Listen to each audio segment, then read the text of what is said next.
Kryetari i Aleancës Kosovare të Bizneseve Agim Shahini ka shprehur shqetësimin, siç thot ai, për trendin e vazhdueshëm të largimit të kapitalit dhe bizneseve të Kosovës drejt tregjeve të reja dhe Bashkimit Evropian. Aleanca Kosovare e Bizneseve është shprehur e shqetësuar lidhur me situatën ekonomike në vend, duke thënë se bizneset e vendit po ikin jashtë Kosovës dhe se ky trend është i vazhdueshëm. Nga AKB-ja është thënë edhe se vetëm për në Shqipëri janë larguar 600 biznese.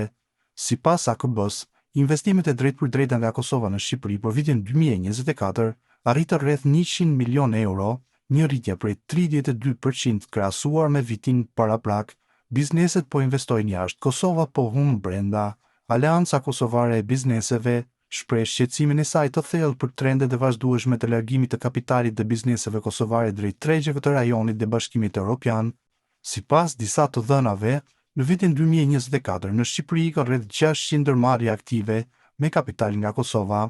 Investimet e drejtpërdrejta nga Kosova në Shqipëri për vitin 2024 arritën rreth 100 milion euro, një rritje prej 32% krahasuar me vitin paraprak. Stoku total i investimeve kosovare atje ka arritur vlerën rreth 450 milion euro nga viti 2020, thuhet në postim.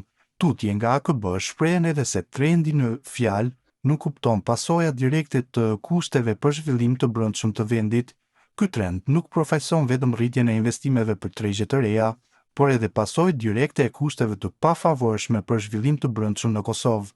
Bizneset kosovare largohen për shkak të mungesës së përkrajes institucionale, pasigurisë ligjore dhe procedurale, mungesës së stimujve ekonomik për kapitalin vendor dhe politika të shtrenjta dhe diskriminuese dhe konkurrencë jo të barabartë në tregun vendor vijohet më tej. Pos kësaj, AKB-ja ka vlerësuar këtë si alarm serioz për institucionet e Kosovës dhe se e njëjta ka kërkuar hartim urgjent të një pakti ekonomik kombëtar. AKB thekson se ky është një alarm serioz për institucionet e Kosovës.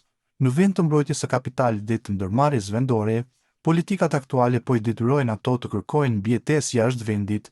Në këtë drejtim, AKB-ja kërkon hartimin urgjent të një pakti kombëtar, ku përfshihen institucionet publike, sektori privat dhe diaspora, fton kuvendin dhe qeverinë e Kosovës të ndërmarrin reforma strukturore që mundësojnë ambient të rregjës për investime të brendshme, paralajmëron për pasoja afatgjata ekonomike dhe sociale që vijnë nga shpërndarja e kapitalit dhe rënja e besimit në ekonominë vendore.